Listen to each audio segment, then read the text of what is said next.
Grabe, ang ganda ng mga linagay natin mga PU panel, oh. Yung sa walling, mga idol.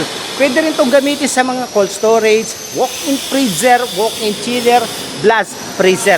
Yan yung ginagamit. Itong mga PU panel na to, itong polyurethane sandwich panel. Bukod sa fire retardant sila, talagang yung insulation nila is maganda talagang pagkagawa. O, tignan mo mga idol. Tapos, female and male siya, mag-asawa sila na pinagdidikit, no? Tulad nito mga idol, yan. Yan, makikita mo naman kung gaano siya kaganda. Yan. Tapos makikita mo, napakaganda. Hanggang sa likod to mga idol. Ito, tignan mo. Oh. 3 inches ang kapal nito mga idol. Oh. Tapos, may 2 inches din. Merong 4 inches hanggang 8 inches. Yan, mga idol. Blast freezer naman yung sa 8 inches. Ito yung PU panel polyurethane. Lahat ng nakikita mo yan is lalagyan natin ng PU panel. Tulad nito mga idol. Oh. Ang dami pa natin lalagyan. Ikot natin, samahan mo ko para magpakita ko sa iyo kung gaano siya kaganda. Ayun, mga idol. Oh, ang ganda, di ba? Tapos ikot tayo dito sa kabila. Ikot tayo dito sa loob. Lahat kasi ng warehouse na to is lalagyan natin ng PU panel. Ayan, mga idol. Oh. Ayan.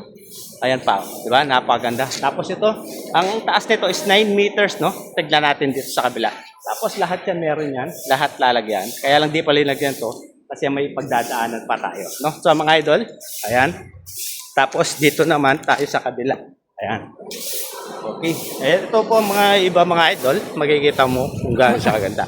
Tapos ito yung opening niya. Halimbawa pagpasok nila, ito yung makikita nila, yung panel na linagay natin. Ayan. Tapos ayun pa yung nilalagay nyo ngayon sa kabila, yung sa likod. Ayan, makikita nyo yung nilalagay natin ngayon sa likod na PU panel. Ayan mga idol.